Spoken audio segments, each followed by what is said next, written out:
अस्सलामु अलैकुम वरहमतुल्लाहि वबरकातुहू। अल्हम्दुलिल्लाहि वस्सलातु वस्सलामु अला रसूलिल्लाहि अम्मा बाद। अज़ीज़ दोस्तों ऐं भाइरों, असांखे पंहिंजी ज़िंदगी जो हर मिनट हर सेकंड रसूलुल्लाह सल्लल्लाहु अलैहि वसल्लम जी सुन्नत जे मुताबिक़ गुज़ारणो आहे। त इन शइ जी ॼाण असांजे लाइ ज़रूरी आहे त नबी साईं जन पंहिंजी ज़िंदगी कीअं गुज़ारी। अॼु ॿ ॻाल्हियूं रसूलुल्लाह सल्लल्लाहु अलैहि वसल्लम जे 24 कलाकनि गुज़रण जे हवाले सां अव्हां जे साम्हूं रखंदुसि। सभ खां पहिरियां इब्तिदा सुबह खां।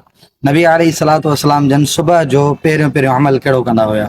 सही बुखारी में सैदना हुज़ैफा बिन यमान रज़ी अल्लाह ताला अन्हु फरमाए थो त नबी अलैहिस्सलातु वस्सलाम जन जॾहिं निंड मां उथंदा हुया, कान नबी सल्लल्लाहु अलैहि वसल्लम इज़ा इस्तयक़ज़ क़ाल अल्हम्दुलिल्लाहिल्लज़ी अहयाना बअदमा अमातना व इलैहिन नुशूर। नबी अलैहिस्सलातु वस्सलाम जन जॾहिं निंड मां उथंदा हुया त इहा दुआ पढ़ंदा हुया, अल्हम्दुलिल्लाहिल्लज़ी अहयाना बअदमा अमातना व इलैहिन नुशूर। तमाम तारीफ़ूं अल्लाह ताला जी ज़ात जे लाइ आहिनि, जंहिं मूंखे निंड ॾियारी ऐं निंड खां बाद उथारियो ऐं असां सभिनीनि खे अल्लाह ताला जी तरफ़ मोटणो आहे। इन दुआ जो मुख़्तसर तर्जुमो इहो आहे। नबी अलैहिस्सलातु वस्सलाम जन जॾहिं बेदार थींदा हुया निंड खां, उन खां बाद नबी अलैहिस्सलातु वस्सलाम जन जो अमल हूंदो हुयो ॾंदण करणु। इहा रिवायत बि सहाबी सैदना हुज़ैफा बिन यमान खां हुआ ऐं सही बुखारी जी रिवायत आहे।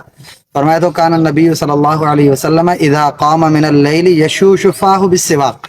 नबी अलैहिस्सलातु वस्सलाम जन जॾहिं राति जो उथंदा हुया त ॾंदण कंदा हुया। त नबी अलैहिस्सलातु वस्सलाम जा इहे ॿ ख़ूबसूरत अमल अॼु मूं अव्हां जे साम्हूं पेश कया आहिनि। इंशाअल्लाह इन निशिस्त खे वधीक हलाईंदासीं। अल्लाह ताला अमल जी तौफ़ीक़ अता फरमाए।